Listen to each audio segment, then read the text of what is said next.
Hi, I'm Jacob Aldridge, Director of Advisory at businessDEPOT. Talking this week around business risk profiles. This is a critical topic for anyone who's in business with, frankly, anybody else, whether that's your team, fellow directors, or perhaps a husband or wife. When we talk about some of the most important contexts in business, the decisions you make that drive everything else, the thing that sits at the very top is leadership behaviour. And we analyse a couple of different elements of behaviour, but I find the most important of those is the business risk profile. Now, you may be familiar with this from a financial planning perspective, where you have a look at a personal risk profile. And that's a fairly simple way to look at it. At a 1, at a very low risk, you might put your money in the bank or under a mattress. 10, high risk, you might go and invest in Syria because that's a real up-and-coming economy if you can get in on the ground floor. Within business, it's a very similar concept. We have individuals who are low risk and individuals who are naturally just a higher risk. And this is reflected in their behaviours. The challenge that comes with this is that we as business owners, as entrepreneurs, are naturally more of a high risk than the population at large. This means most of our team are going to have a lower risk than we do. When we make strategic decisions, when we communicate them, and frankly, most business owners communicate them poorly. They tell the team what to do, they don't tell them why to do it. The team can feel disconnected without having a tool like this. The business owner hasn't explained that we're taking risks in this business. That's why we're in business. And so you can find that the team have resistance to your ideas because to them it feels risky. They haven't had this conversation. In partnerships where you've got multiple directors in a business, the issue can show up where you've got people with different risk profiles all trying to have a conversation about what the business needs to do.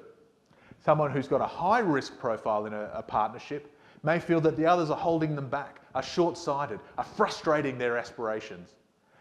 The partner with the lowest risk profile in the group may feel that the others are gambling the future of the business. They're moving too fast, they're not thinking this thing through. I go into a lot of partnerships and have these kind of conversations where we find it's not about right or wrong, it's just about understanding those different preferences.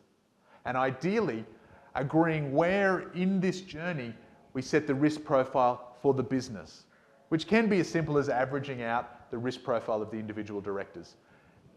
This individual is always going to feel that they're being held back. This individual may always feel that they're being pushed a little bit. But if they've got an agreement about the risk profile for the business, then they can make and communicate decisions stating in that risk profile, and it can work for them, and the team will take it on board.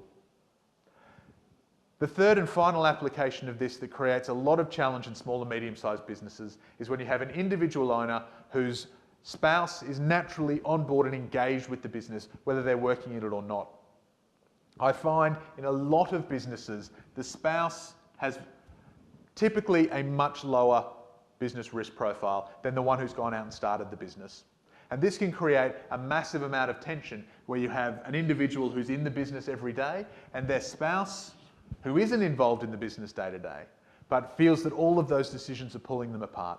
And again, it's a similar conversation, understanding where you are as individuals and then making an agreement between the two of you as to where the business needs to be. Two little takeaways. The first is that I've not yet met a successful business owner who had a risk profile of less than 6. Business is about taking risks, taking chances, and seeing how they work out for you. Risk doesn't mean risky, and there are ways to mitigate the risks that you may be taking. You can't avoid taking risks if you want your business to grow. And lastly, even though this is a very simple approach, you can go online and undertake a Compass Risk Indicator. Click on the link below and it will take you through where you can get yourself a score that gives you this overall risk profile, gives you something you compare with your partners or your spouse, and also breaks it down in a little bit more detail, which will also be the topic of our next video. Happy risk taking.